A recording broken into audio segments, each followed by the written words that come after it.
औलाद की तरबियत के लिए सबसे बड़ी जरूरत है कि हलाल का लुकमा उनके पेट में दाखिल करे, हराम के लुकमों से अपनी औलाद को बचाए।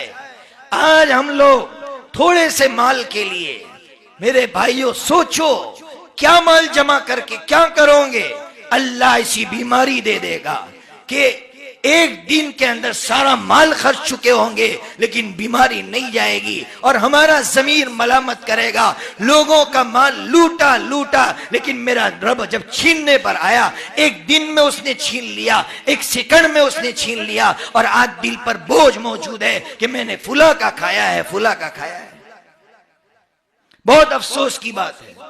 मैं खुलकर कहूंगा, आपसे मोहब्बत करता हूं कि अगर हम हराम कमाते हैं तो याद रखना, मैं पहली सफ में आज नमाज पढ़ रहा हूं, कल मेरी औलाद आखिरी सफ में भी नजर नहीं आएगी, इसलिए कि मैंने हराम के लुक़मे उसके पेट में दाखिल किए हैं, हराम के लुक़मे दाखिल किए हैं। एक अल्लाह वाले किताब लिख रहे थे, किताब उस जमाने में रोशनाई यानी सियाही से किताबें लिखी जाती थी, तो सियाही लकड़ी जो आती है उसको तैयार करते थे और उससे लिखते थे।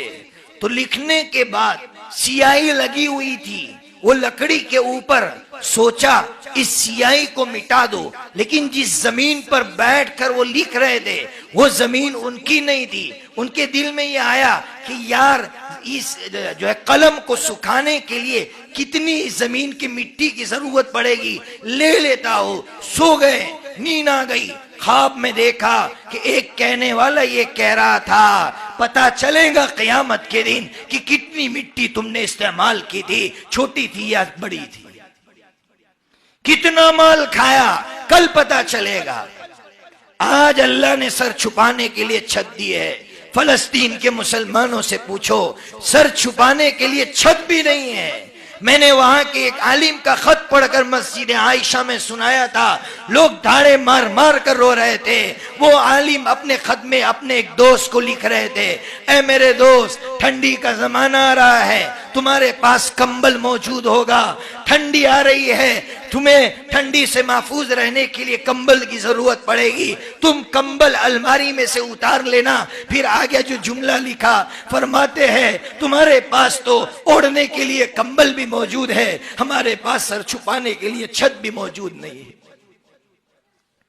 फिर भी हमें अपनी जिंदगियों के बदलने का हमें एहसास नहीं होता कि कितना हराम खाऊंगा, कितनों को मैं सताऊंगा, कितनों को लूटूंगा, कितनों के बच्चे मेरी वजह से रोए होंगे, कितनों को मैंने सताया है, एक एक का हिसाब देना पड़ेगा अल्लाह को।